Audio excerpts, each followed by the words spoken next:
national de François Bouguingo, les 10 ans du Grand Rire et le clin d'œil parlementaire de Sébastien Bovin, dès 5h30. Première heure, en semaine dès 5h30, à la première chaîne de Radio-Canada. Écoutez pour voir.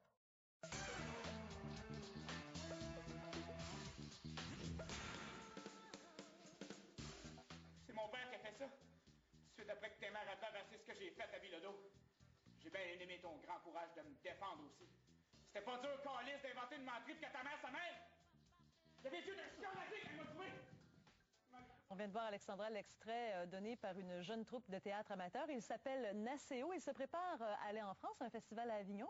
Oui, c'est ça, au Festival Off d'Avignon pour une deuxième année. En fait, ils ont tellement été appréciés par les organisateurs l'an dernier que les organisateurs les ont invités à nouveau cette année. Donc, ils vont bientôt s'envoler à Avignon, en France.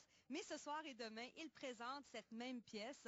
En fait, c'est votre première création qui s'intitule Les Feluettes. Bonsoir à vous deux, metteurs en scène, comédiens. Vous allez bien? Ça va super bien. On est... Donc, vous deviez être content quand on vous a téléphoné pour vous dire « Hey, revenez chez nous parce que vous avez tellement fait un beau travail l'an dernier qu'on vous réinvite encore. » Ben oui, c'est extraordinaire. Surtout qu'on était la seule troupe québécoise l'an dernier et on n'avait pas d'affiche, personne tractait, donc personne ne savait qui on était, personne ne savait quoi on jouait et on a été remplis tous les soirs jusqu'à la fin. Qu'est-ce qui explique votre succès là-bas?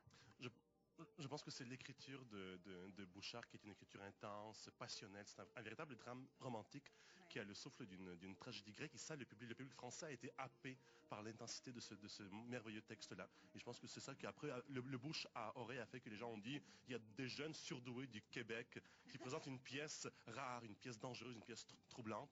Et voilà, et les salles se sont remplies après. Vous êtes combien de comédiens? On est 10 comédiens et 2 techniciens. Voilà, donc c'est une grosse équipe. Faut faire venir tout ce monde-là de Québec en avion, faut les loger, faut les nourrir. Donc c'est une grosse expédition, surtout vu le cours du dollar canadien en ce moment, on va à l'euro. Ça fait mal. Donc c'est en partie pour ça que vous jouez, ben, vous aimez jouer, c'est bien certain, mais c'est en partie pour ça que vous jouez ce soir et demain ici à la salle Méduse pour ramasser de l'argent pour votre périple. Absolument, tous les profits vont nous aider à financer notre séjour à Avignon, où on va continuer à promouvoir le théâtre québécois, à jouer et à faire pleurer les gens.